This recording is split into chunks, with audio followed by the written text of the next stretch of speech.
क्या आपको कभी ऐसा लगा है कि जब आप इंग्लिश बोलते हो तो आपकी इंग्लिश थोड़ी रोबोटिक साउंड करती है? जैसे अगर मैं कहूँ I like tea, I like coffee, I don't like cold drink, they hurt my teeth. Message तो क्लियर है पर सेंटेंसेस कितने अजीब और ब्रोकन लग रहे हैं ना, राइट? अब इसी बात को मैं अगर इस तरह से बोलूं, I like tea and coffee but I avoid cold drinks because they hurt my teeth. फर्क देखा? एकदम स्मूथ फ्लो।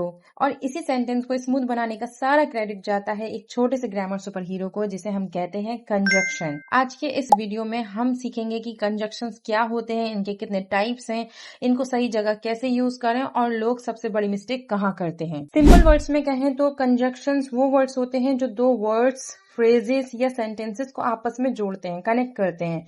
उनको इंग्लिश ग्रामर का ग्लू या ब्रिज समझ लो। अगर कंजक्शंस ना हो तो हमारी इंग्लिश बिल्कुल छोटे छोटे टुकड़ों में बिखरी हुई लगेगी। अब सवाल ये आता है कि इंग्लिश में कितने कंजक्शंस होते हैं?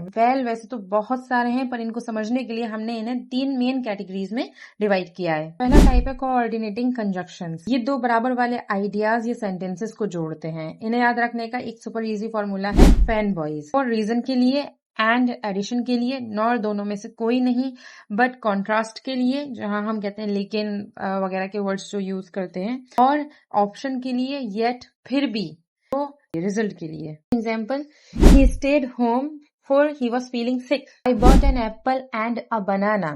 She doesn't like T nor does she drink coffee.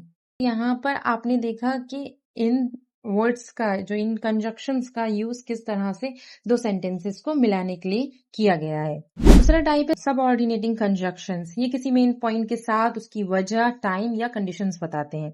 Common words हैं इसके बिकॉज, ऑल्दो, सिंस, अनलेस और व्हाइल।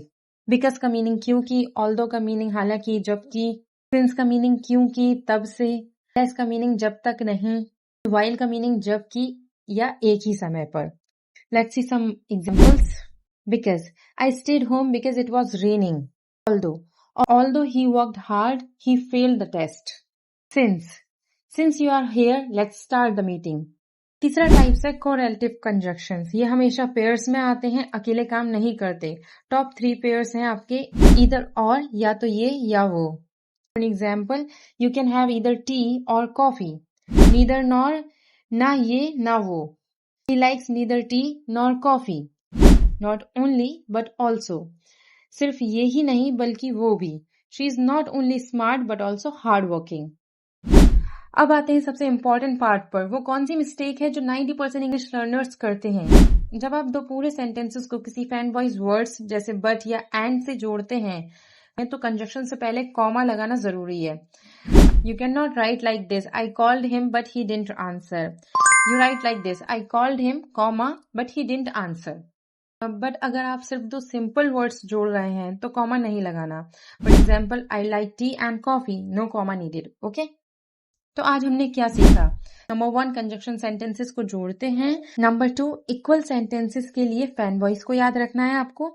नंबर 3, पेयर्स के लिए ईदर और नीदर नॉर यूज करना है। ओके, अब आपकी बारी। स्क्रीन पर 2 सेंटेंसेस दिख रहे हैं। I was tired plus I finish the work.